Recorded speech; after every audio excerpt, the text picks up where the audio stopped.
All right, guys. Today, I honestly don't think I've ever been more excited about a Well Fed at Wednesday. Today, we have our favorite friend Michelle here, who is Shipt Shopper Extraordinaire. And when I first signed up for Shipt, somebody actually gave me Shipt as a gift for a year, and didn't really know why I needed it, but I started using it, and Michelle started delivering my groceries and has now become a friend and a confidant and a great. She has great insight into life. And so, as Lauren and I have been talking about Wealth Edit Wednesday and different people we wanted to feature, my mind sort of went to like, what have been some of the best conversations I've had this year? Like, do you know, like, as you kind of think back, and I had one particular conversation with Michelle that has proven to be extremely relevant to what's going on in our nation right now. But first, before we get there, I wanted to sort of give Michelle an opportunity to introduce herself and tell us a little bit about what she does. Okay. I'm Michelle. I work for Shipt. I've been working for Shipt 5 years. I don't really do nothing. I just come in and I treat everybody the way I want to be treated. You know what I mean? I don't when I come into your home or Lindsay's home, I just come in like I live there. And for some reason, y'all find that phenomenal.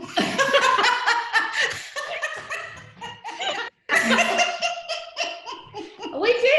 But why do you think that is? I learned as women, we basically go through the same things and we carry the weight of the world. You know what I mean? And sometimes when you come in, you need to come in and say, hey, we different colors, but we the same people. You know what I'm saying? We going through the same thing. We basically dealing with children, husband, cats, dogs, neighbors, jobs. We dealing with the same thing. So I don't come in like your day or my day is no better than yours. I just come in like I love you because I don't have no reason but to love you when I first meet you. I don't base you off what I see at that moment because I might be having a bad day, you might be having a bad day, and sometimes first impressions are wrong. You have to let somebody open up sometime, you know what I'm saying, and feel the vibe. Yeah. I'm with you. I remember the first time that you came in my house and I loved it because I think that people, we set with each other. It doesn't matter, like you said, black or white or whatever color, like we set these boundaries and these expectations on each other. And a lot of times, specifically with women in the Southeast, we're so formal or proper, or like there are these unspoken rules that,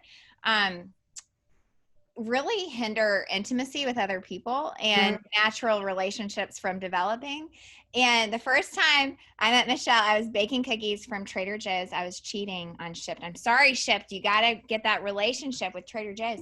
But anyway, she's like, I said, Michelle, do you want a cookie? And you were like, yeah. And we just stayed and visited for 15 minutes. And it was so fun because I think, what normal like interactions in the Southeast were like, oh no, I can't. Right. Oh, And no, you remember that day I said, why everybody house I come to, y'all got these doggone fish in the kitchen. Okay. Who told y'all that was okay? You said, it's my kids.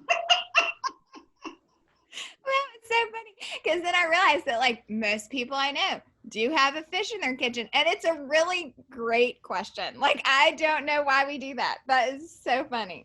Yeah, right. Well, I remember when you came into my house, you asked me why I always have all my lights on. She asked me if I was scared of the dark. I said,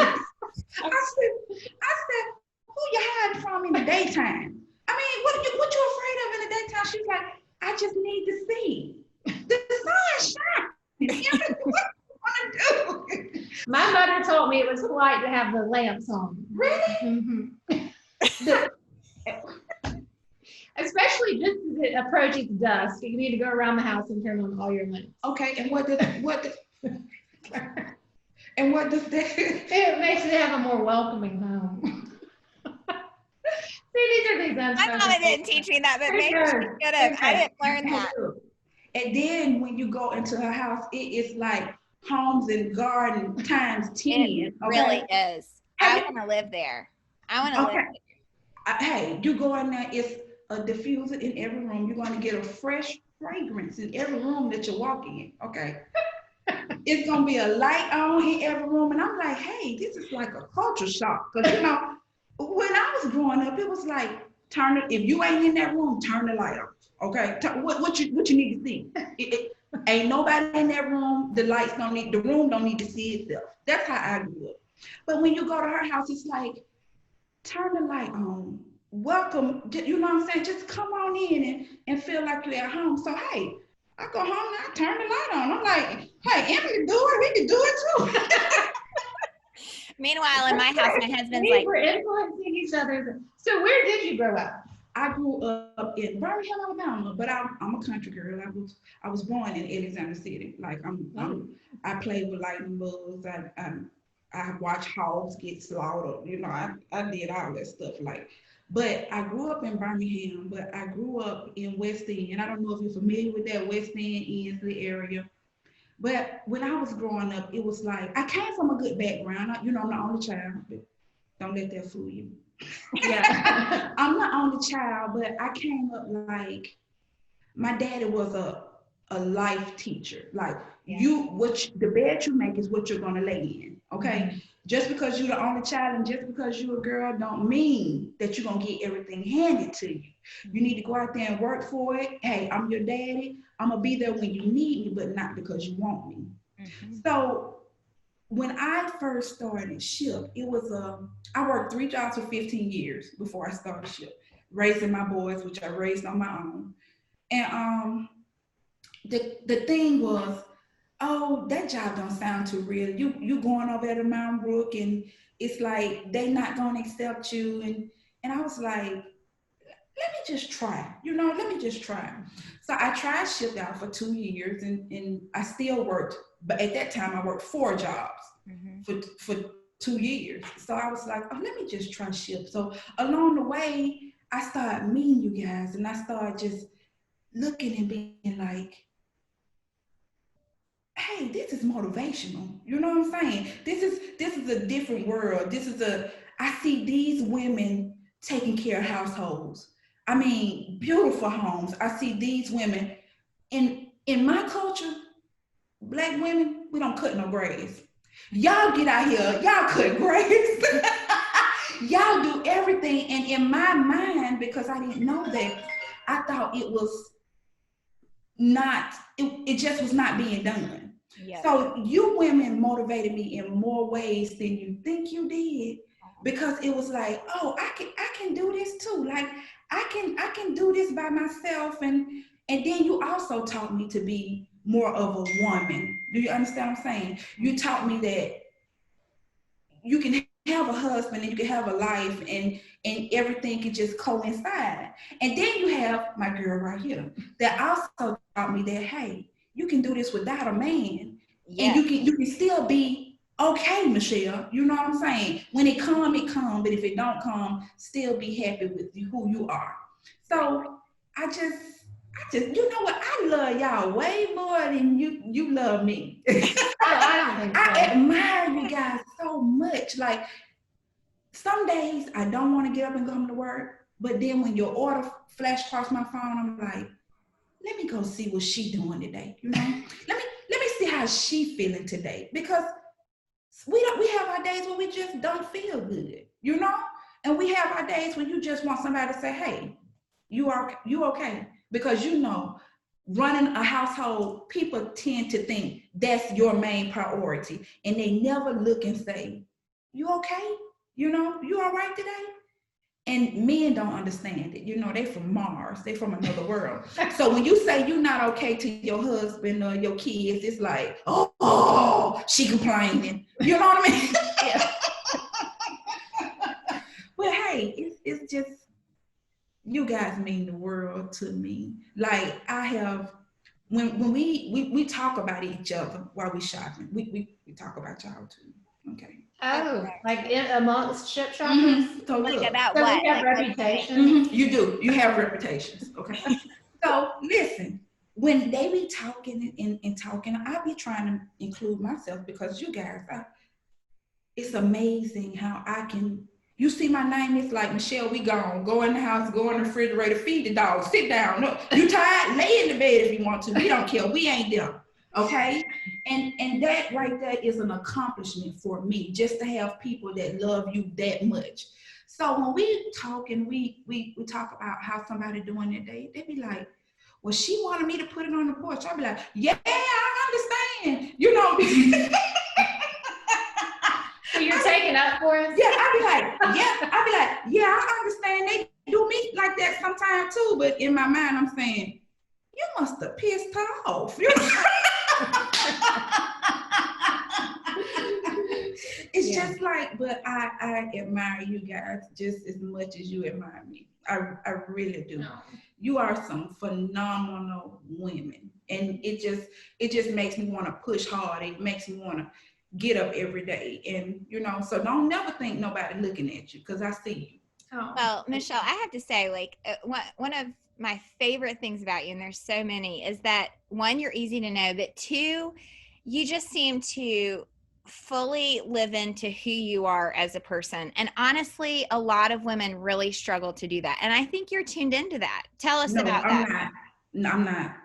Up under these lashes and this hair, sometimes I wake up and I'm a pot of mess, okay? Yeah. Like sometimes I wake up and it's like a new day, a new something. It's something new. It's problems.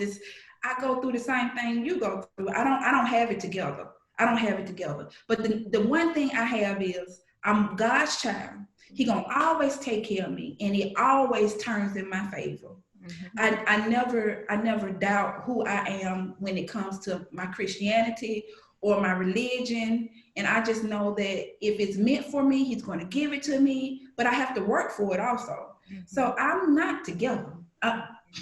It's days I go home and I get up under the cover and be like, you know what? I'm sick of, I'm over this. Yeah.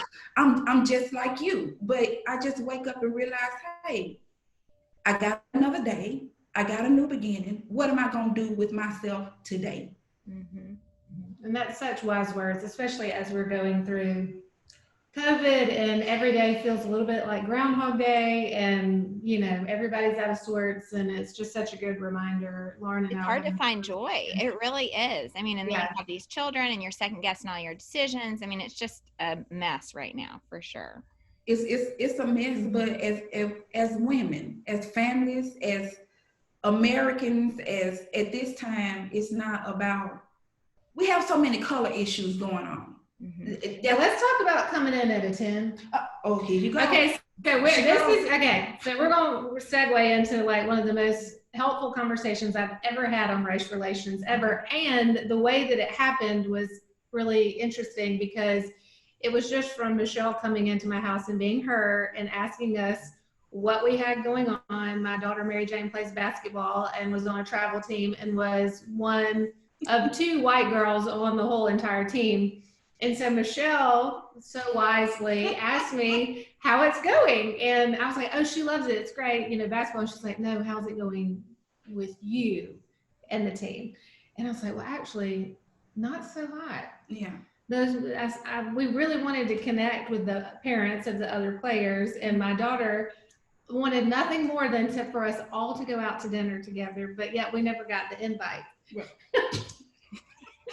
Even though I was trying really hard to like organize something. So Michelle, she's laughing at you. She goes, I know what you're doing wrong. So okay, this is the thing.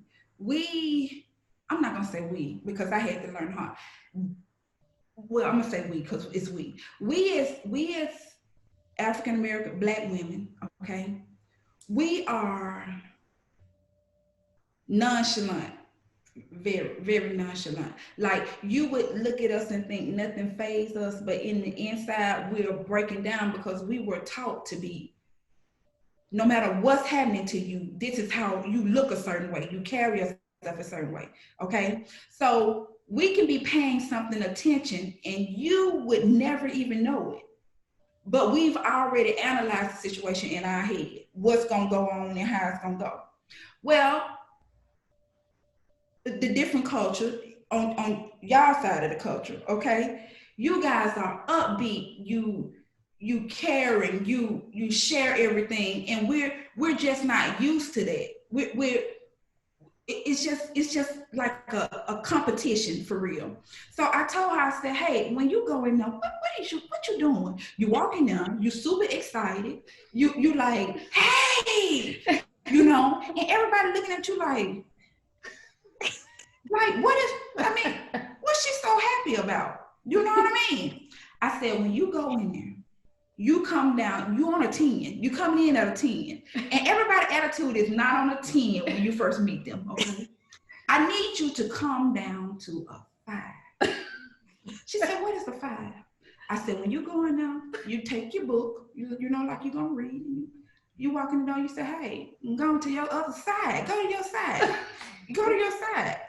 Act like you don't see nobody. You're going to be absolutely fine.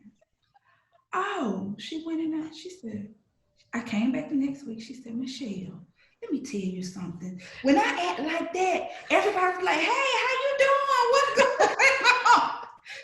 I was like, yeah, I'm the girl.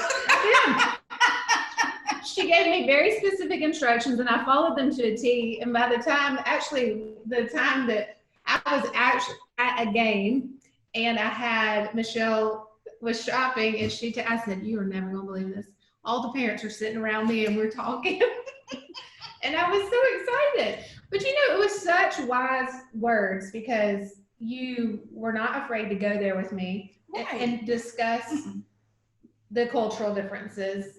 And then just for me, it was so enlightening to realize how I was being perceived. Right. From that your culture, how it was perceiving what I was doing. And then also another thing I thought that you said that was really important was that oftentimes African-American women don't trust our intentions. Right. Mm-hmm. Right. And it might not, as much as you hate it to be the case, just given what's happened in the past, it's a real thing. And that it's also a way for us to be respectful of that past, to not expect immediate, you know what I mean? Like you can be respectful of it, but you don't have to bow down to it. Do you understand what I'm saying?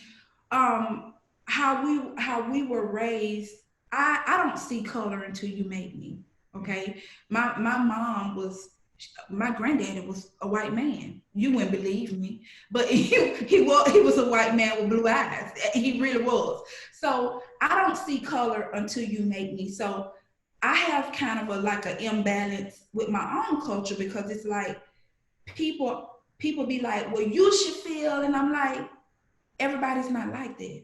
Right. I'm just a firm believer that everybody is not like that. You're gonna run into a couple of, whatnots. You're gonna run into those, but I'm gonna judge each person off what I go through with them.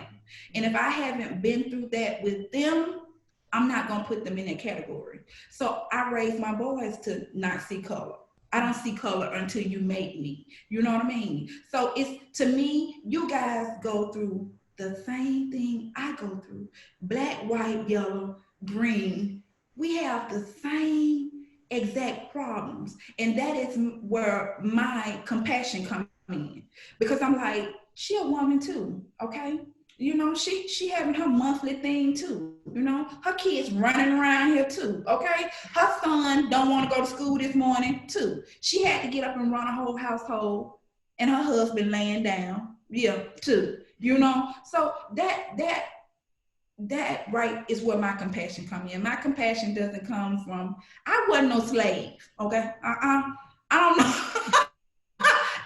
I feel sorry for the people that went through it, and I'm grateful for them going through that. But I'm not gonna harbor that in my heart because that didn't happen to me. You know what I mean? That didn't happen to me, and I don't see that. So everybody is just, at this day and time, I just wish everybody come together. We find a solution for whatever going on, and we'll fix it. We just gonna have to fix it together. Mm-hmm. So I can agree with you on that color. I don't see it. Yeah, it's hard. I mean, because I think, you know, while we all have our backgrounds, like maybe the way we look doesn't say very much about where we've come from, where we are. It's hard though, because there's a lot in social media and the media that tells us. I mean, I know most people I know that very much want everything to be right in the world and everyone to be very equal. There's a lot of kind of deer in headlights going on right now because we're just so scared to say the wrong thing. And those of us who are, you know, fairly brave are still willing to stick our neck out there, but it's hard because it might, you know, like it doesn't feel good when you misfire, you know. But you know what? I think the breakdown is not racism. I think the breakdown is communication. We don't want to talk about what we don't want to talk to each other. We don't want to try to understand each other. We just want to look at one bad apple and say, oh, all of them like that. No, it's not. It's just one person that was misguided, or they might even had an encounter with another Black person that was misguided. You know what I mean? We don't know the background. We don't know what that person went through. So my thing is, anything that I go through with you guys, it is not meant to hurt me. It's a lesson. You know what I mean? Somehow, some way, it's like when I leave your house, it's like, what could I have done to help her? Like, you know, what could I do? And I just look at you guys, and not just you, your husbands, your kids, you guys have so much respect for me to the point like, how can I mistreat you? You know what I'm saying? Your kids listen to me before they listen to y'all. Y'all know that. It takes a village for sure. I know, with children. Right. And then I might walk in the house and don't nobody be there but your husband. You know, people don't, I find that a privilege that, it's hard to get into a woman's life. If you get into a woman's life, she trusts you.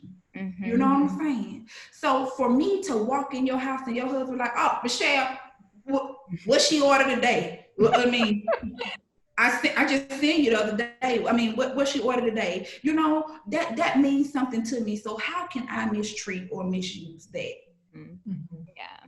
Well, and I think it starts with that kind of authentic friendship, and you're just so good at being a friend and making a friend, and that's how I need to go into every interaction. It doesn't matter, like you said, what color is, like, how can I help them? Like, knowing the information I know today, how can I actually make their life a little bit better? And that's what you do. I mean, everyone I know who knows you, that's exactly what you do for them. You know what I learned? My grandma used to always tell me, when you leave this earth and you get to heaven, God ain't gonna ask you what somebody did to you.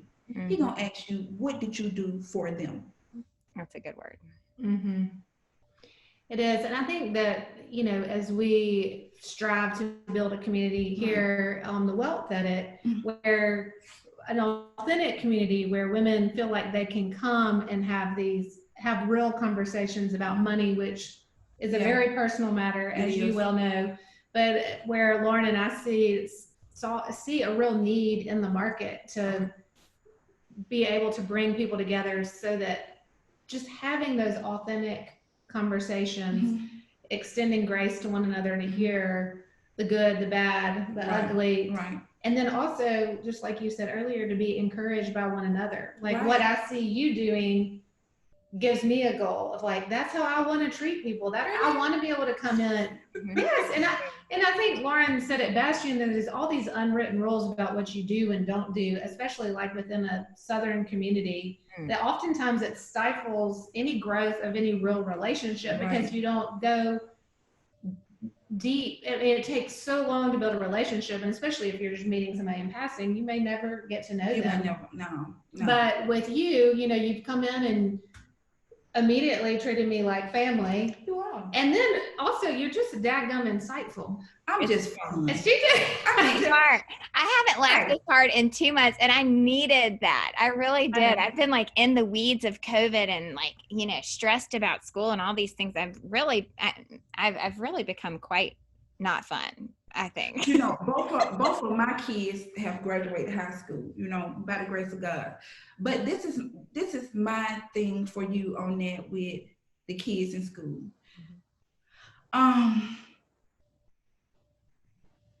We as mothers, we have to take chances, okay? And a lot of us are afraid of the unseen. We're not afraid of what we can see, but we're afraid of what we can't see.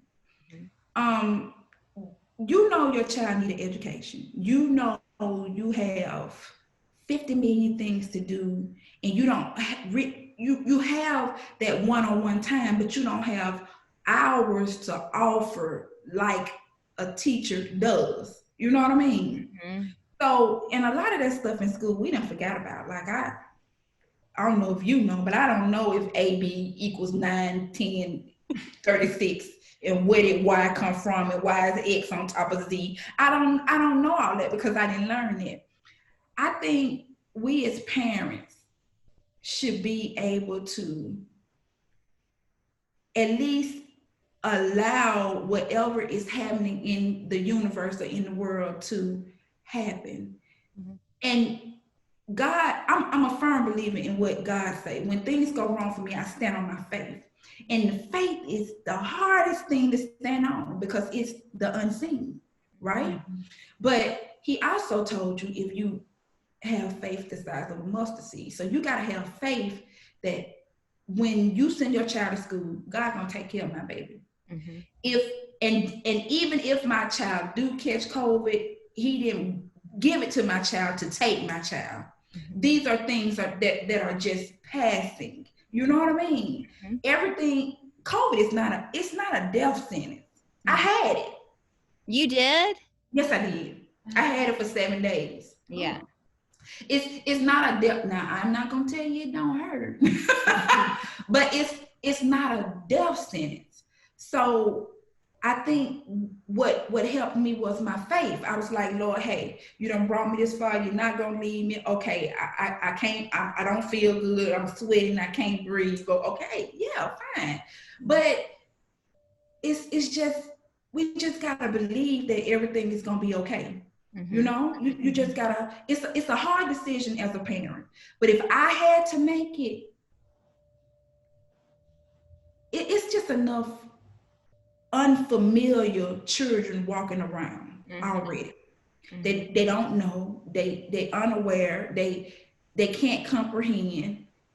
So I feel like this is just a way for the devil to stop our generation from flourishing, to you know what I'm saying? It's just a way, any way that he can stop us, like any fear that he hear, he's going to try to accomplish. Right. I'm with you there. Well, here's my last question for you. That we're a community that talks about money, which is so hard for women to talk about money. Do you have any money ideas or? I got none. You need to borrow some? How do you think we should think about money? How do you think about money? I think I would like to be a little more financially stable. That was like a hush hush in my house. You know what I'm saying? Mine too. Of course, my daddy has A1 credit, you know, like he'll squeeze $1 to the eagle holler. Like you can give my daddy $12,000 15 years ago and ask him for it, he got $11,999, and then he gonna account for that penny. But he never did take the time to teach me. You know what I'm saying? Mm-hmm. So my mom, on the other hand, was like, hey, we got it, we gonna spend it. You know, that was their clash. I'm gonna pay the bills. I'm gonna pay them. I ain't gonna pay them on time. Ain't nothing gonna get turned off, and we gonna be okay. Mm-hmm. So that for years was always my way of thinking. So I don't really have insights on financial stability. I just know when it need to be paid, it gets paid. I can't.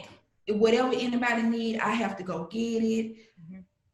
I just look at you guys sometimes. I'm like, well, how they do it? Where is it coming from? You know? So I need you to help me on that, because I don't know. I have no idea. Yeah, it's interesting that you say that, because I think many, many, many women, and it doesn't matter what kind of, if you have 30 million in your bank account or $3, this is why we created the Wealth Edit, is because it's very difficult for women to talk about money, and that's that's cultural just across our nation. It doesn't matter your socioeconomic status. And I even found myself doing that with my own daughter. I've told this story before, but my middle daughter said, "Hey, Mama, do we have $1,000? We were just in the middle of Target." I was like, "What? I mean, yeah." She goes, "Well, how many?" I was like, "Oh, that's none of your business." You know, I started money shaming her, and she's 8. And I said, okay, I sit here and I tell people that I talk about money all the time, and girls shouldn't be shamed about talking about money. And then I'm sitting here doing it with my child. You know, it's just, it's hard to know the right path and what we should do there. So anyway, it is nice to hear that you go through that too, because I know I struggle with that too. I mean, just figuring out what to do with it, how to talk about it, and how to pass those skills or teach those skills to the next generation. So anyway, well, thank you so much. I'll open it up. Sometimes we have a quiet bunch. Sometimes we have some questions. So you can put something in the chat box, or you can take your line off mute if you have a question. I'll leave it open for a second, or a comment, anything. We have some good comments, Michelle, at the bottom. While people are taking their line off mute, I'll read them too. They said, Ivy said, we must have a fresh tea in a Limoges teapot and teacups ready for a sit and chat. That's what she wants to do with you. And she'd be fun. I want to come too. And then Brayden said, I need Michelle in my life. And then you have friends on here that are just saying that they miss seeing you. So does anybody have a question or a comment for Michelle? All right. Quiet bunch today, Michelle. I know, and usually when I come to your house, don't hold no conversation, because I'm like, I remember you when we was on our little thing, and you ain't had nothing to say to me. Well, it looks like Kitty has a question, but I can't see the whole thing. Oh, wait, where is it? Kitty, what's your question? Oh, yes. What do we need to know about being a good Shipt customer? How can we make our shoppers' lives easy there? That's a great question, because I think most people right now are having groceries delivered. So how can we be a better customer? What do you like to see from us? What do we need to know? How can you be a better customer? Yeah, like, you know, are some of us fussier? Tell us about it. Wait, hold on. How do you want me to sugarcoat this? No! Or you want me to give it to you straightforward? Straight up. Okay.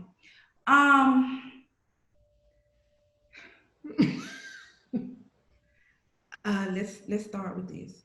How you can be a better customer is organization. Organize yourself, because it's not your fault. We're doing our job, but we are on a time limit. And as much as we would like to service just you that day, that is just not possible, okay? When you wake up in the morning and you know you want to have things delivered at 10 o'clock, you have up until maybe 9 o'clock to add on anything you need. Don't wait till we get to the store to send me a recipe card. Did somebody send you a recipe card? Oh yeah, they do it all the time. Or when you see my name, you say, oh, it's Michelle, so she gonna get everything I need. So let me just ding her phone 15 times because I'm just now looking in my refrigerator, okay? How you can respond. Don't let us text you 15 times and then you don't respond to nothing we have to say, and then say, oh, I was seeing about my baby. And then I'd be like, oh, I'm just at work. You know, I'm just saying now. Now, when we trying to communicate with you, we know things happen. We know nobody holds their phone in the hand. Nobody is sitting there with their phone clamped to their chest. We know you have things to do. So if you know you don't have time to respond, say, hey, it's up to you. We are very, you know what I'm saying? We flexible. Just feed us. Because most of y'all, I just feed y'all. I don't ask y'all no questions. Not for real.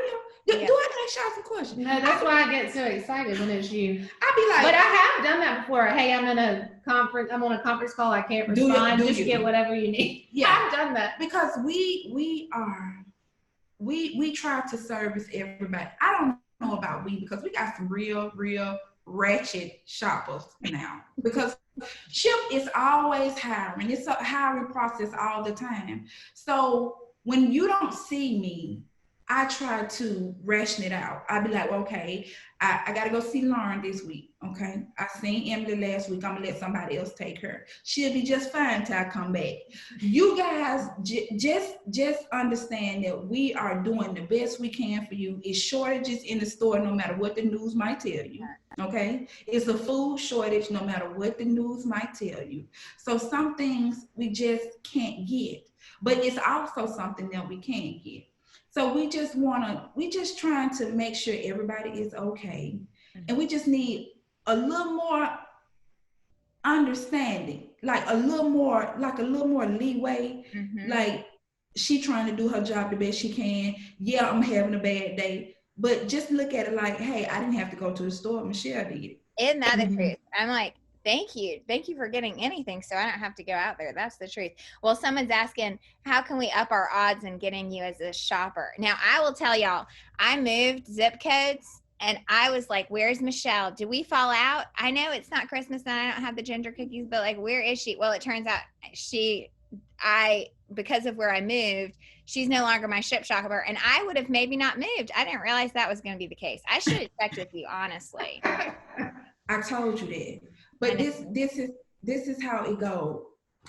You cannot request me. Thank God. Because I would not get no rest if you requested me, because I have a sense of urgency. So I want to be there for everybody. You cannot request me. But what you do in order to keep getting the same shopper, you rate them high. Okay. And you treat them right, because we have an option to come to your house. Okay. So we know that you are busy. You may not be having a good day. We know this, but sometimes if you don't feel the love, or you feel like somebody just don't have a connection with you, you're not gonna come back. You know what I'm saying? But with y'all, I don't care, because I'd be like, I don't care what your attitude is today. Open the door. What you gonna do? Let's get this together, okay? But everybody don't feel like that, because they don't have. I've been with y'all for 5 years, so of course I don't care nothing about your attitude. I don't care nothing about what you do. You know what I'm saying? I'm just like, okay, I'm still gonna be who I'm gonna be to you, because we've been in it. We've been in the game for a minute. But you just have to. You may not get the same shopper all the time. Ever since Bill Smith left us, the lack of compassion has left Shipt. You know how things change when a corporation take over.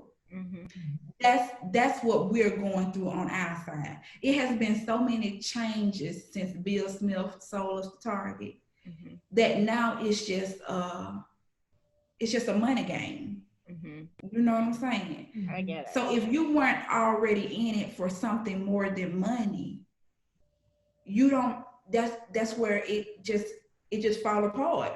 You have people that coming in it just for money. See, we're not in it for money, because we know y'all. I done ate at some of y'all house. I done slept in the guest room because I'm tired. Like, so to me, it's not just about money. It's about genuinely saying about you guys. So just don't expect the same thing all the time. You know what I mean? Just don't expect it, because it may not happen for you, because somebody just trying to make a quick dollar. Right. All right, last question. What? Tipping.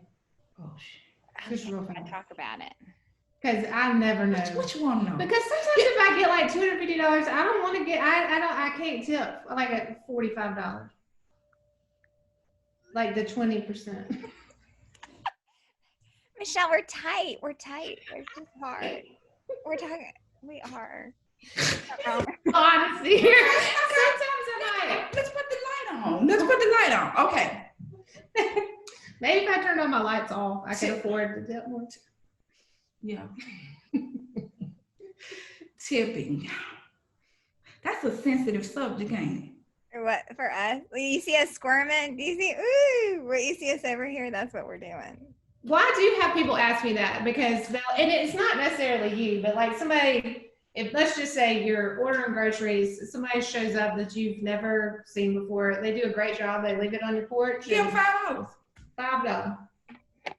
Or I just don't know if people I talk don't about. care what you get in. I'm talking about what you, let me tell you something. Get tipping. Everybody does not have money all the time.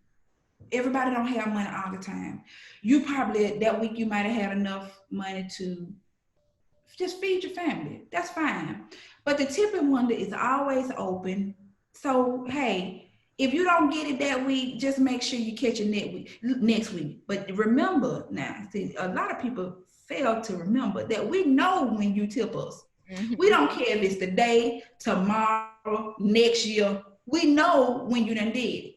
So a lot of people hold that against you. But like I said, I'm in a different category. You guys take care of me abundantly. So if you can't tip that week, you think I care? You're so generous. You really are. I mean, do you think I care? I have woken up and this is the honest to God truth. I have woken up and my phone ding, such and such thing gave you $500, and I ain't nowhere near work. Hmm.